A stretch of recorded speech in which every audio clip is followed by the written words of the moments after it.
All right, welcome back to the channel. If you're just joining me for the first time, then welcome. America thought bigger rifles made better soldiers after World War II. That belief felt unquestionable. Power, accuracy, riflemen. Then Vietnam happened. Suddenly the rifle that America trusted didn't fit the war anymore. The M14 wasn't just another rifle. It was the final evolution of a unique American idea that disciplined riflemen equipped with full-size, powerful weapons still decided battles. The rifle carried the DNA of the M1 Garand everywhere you looked at it. Walnut stock, steel receiver, full power cartridge, similar sights, upgraded gas system. It felt permanent, like the kind of rifle a confident country expected to use, manufacture, carry, defending freedoms for decades to come. But Vietnam wasn't Europe. It wasn't even Korea. And the MVA and Victor Charlie wasn't Soviet infantry. The jungle compressed everything.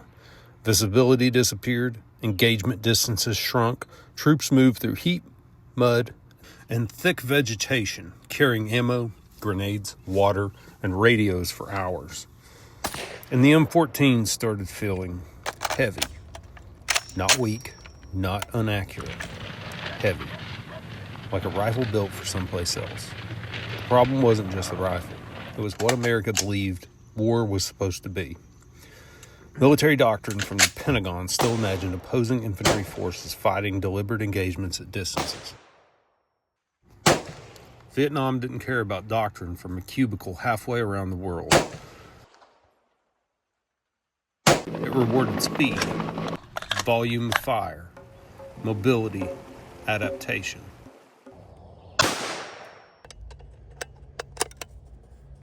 And for the first time in a long time, American assumptions about warfare started colliding and butting heads with reality.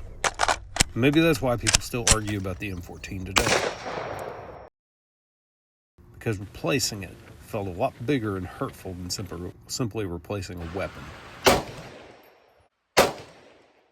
The last American rifle built around the belief that now power and distance and discipline would carry into the future with any situation.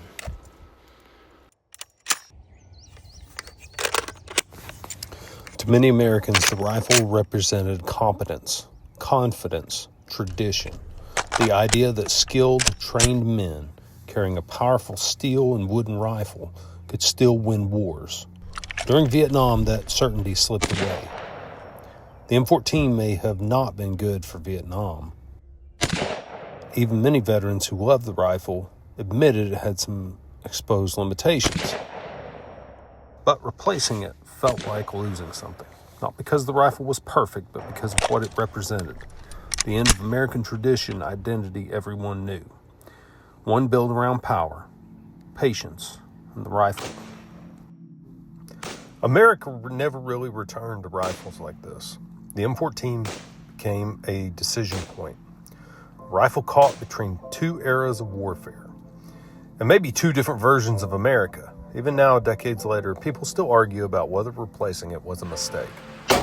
Maybe it was the argument about what America was becoming.